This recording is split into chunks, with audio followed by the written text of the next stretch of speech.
I just found out my ex-wife has been feeding my kids turpentine every day because it is good for the body. Now she's screwed because I'm involving CPS. I found this out, like I do most things about life with their mother, through the kids, as communication has been pretty much non-existent between the ex and me since our split 6 years ago. Before anyone jumps to conclusions, no, I don't ever press my kids for information. I've worked very hard to establish an uninhibited, open, no topic off limits type of relationship with my kids. Even though I've only got them every other weekend, I want them to feel comfortable enough to fully express themselves and speak their mind freely around me. This has led to several discoveries about certain aspects of their life that their mother has asked them not to reveal to me, something I am very much against. I don't believe any child should have to hold secrets between their parents. It isn't their responsibility and is something I would never ask of them. That being said, they've come out with nuggets of wisdom such as we shouldn't be drinking tap water because the government puts chemicals in there that make us docile and obedient. Santa isn't real but Jesus is and the Bible is 100% fact. Controversial topic, I understand. And most recently that the government says turpentine is poisonous but it is actually good for you. What the hell do I do here? If I speak to my ex about this, she isn't going to have an honest conversation about it with me and I fear that she'll just press the kids even harder to keep things from me. I don't want their heads filled with this rubbish but I feel so powerless to stop this. All I can do is try to teach them to think critically, but that is only going to be so effective when they're getting told all this nonsense is fact. Help. Edit. I spoke to my children about it and recorded the conversation to ensure there was no confusion about what was being said. They were being fed a spoonful of turpentine every day by their nana for the past 4 weeks while they were all away on holidays, but there is zero chance my ex wasn't aware this was happening. Definitely turpentine. 100% pure gum turpentine, my boy said the bottle read. The distilled stuff, he said. They even started singing that Mary Poppins song.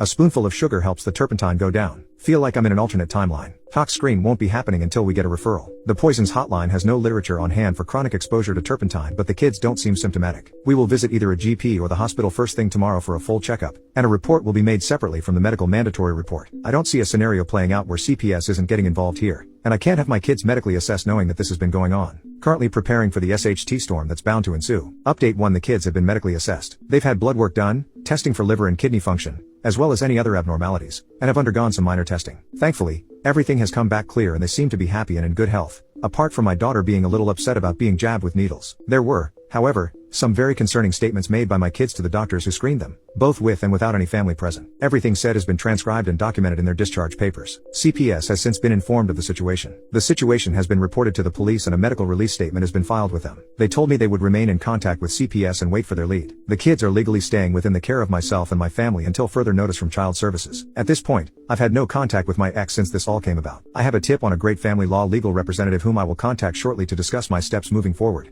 and about claiming primary custodial care.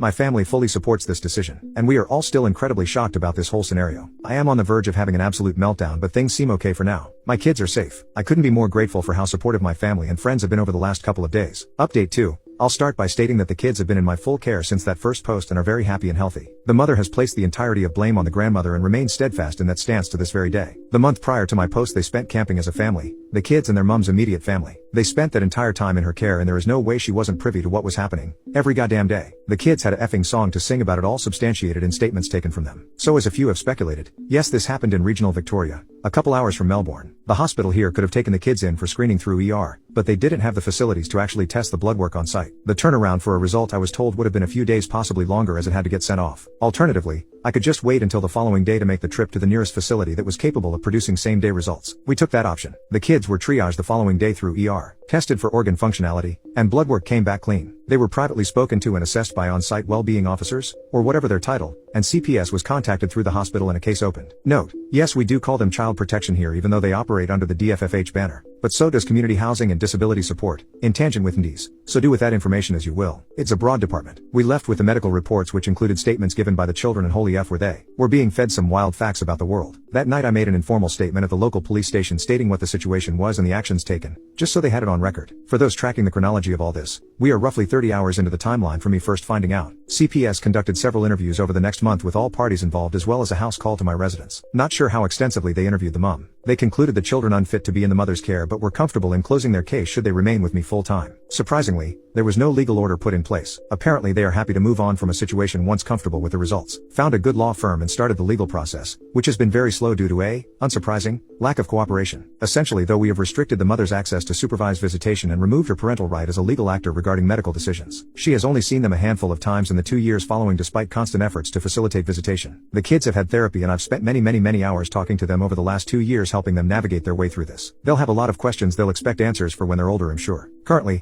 we have managed to secure a scheduled visitation with the mother through a professional contact center which facilitates supervised visits. It has been an effing wild ride, but we are incredibly lucky and happy to have the strong family unit we currently do, including my partner and her daughter who have been next to us through most of this process. Please teach your kids it's safe to be honest and open with you.